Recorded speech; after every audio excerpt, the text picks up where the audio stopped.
memulai usahanya dengan membuat sabun. Nah, inilah awal mulanya, guys. Setelah perekonomian dia membaik, akhirnya dia mulailah ingin program mempunyai anak gitu ya, guys. Dia itu sampai 17 kali, guys, hamil. 17 kali hamil. 3-nya keguguran, yang 10 meninggal usianya saat masih muda. Hingga tersisa 4 orang anak ini ya, guys. Jadi 4 orang anak ini dibilangnya erat-erat sama si Ciancoli ini gitu. Nah, karena dia itu termasuk orang yang percaya dengan tahayul dan ramalan, jadi pada saat dia jalan-jalan tuh adalah gitu ya, kayak tarot-tarot gitu, kayak ada tenda-tenda ya yang berisi peramal-peramal seperti itu. Dia tuh masuk, dia tuh coba dong tolong baca garis tanganku ini kayak gimana gitu.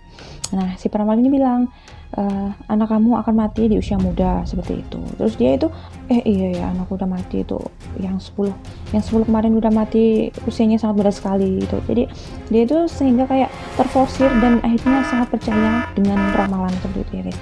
Sampai akhirnya dia menjadi seorang ibu yang overprotective sekali kepada anak-anaknya. Jadi segala kebutuhan anaknya dia yang melakukan dan anak-anaknya tetap di rumah. Dan nggak sampai situ aja ya, guys. Jadi pada saat itu sebentar ya. Nah, sampai saat itu dia itu pergi ke peramal yang kedua gitu ya. Dia bilang, coba dong bacain garis tangan aku kayak gimana gitu. Terus dikasihlah si tangan kirinya sama peramal itu. Dia bilang, wah ini kayaknya kamu suatu saat nanti akan masuk penjara, dia bilang kayak gitu. Kok bisa sih, kok buruk kali ini nasibku, dia bilang gitu ya.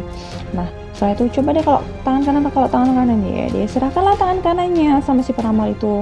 Apa peramal itu bilang lah, wah kalau ini kayaknya kamu bakalan masuk rumah sakit jiwa. Waduh, gak ada yang bagus tuh ya ramalannya. Nah, dia tuh semakin bingung gitu ya, guys ya. Semakin mengingat-ingat apa sih yang dikatakan sama kedua peramal ini sama aku.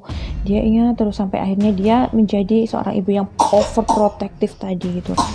Nah, belum sampai di situ, pada saat negaranya itu mengalami perang dunia kedua ya, guys. Mereka itu memerlukan prajurit-prajurit muda gitu ya, seperti itu. Akhirnya seleksilah, masuklah ternyata nama anak pertamanya itu yang pada tahun 1939 tadi yang terjadi perang dunia kedua tadi.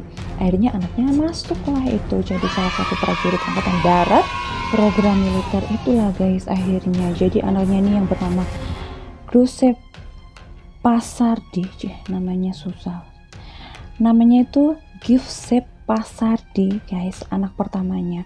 Dia direkrut menjadi angkatan darat, sama ikut untuk program sama prajurit militer ini tadi.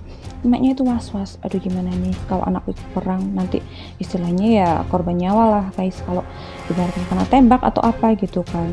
Jadi emaknya itu berpikir keras gimana caranya melindungi anakku.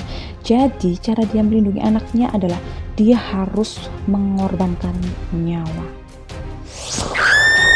Jis, merinding, guys. Nah, dari sini, dari sinilah akhirnya awal mula kriminalitas itu terjadi. Ternyata si Leonardo Ciancoli ini, guys, dia itu punya pekerjaan sampingan sebagai peramal juga.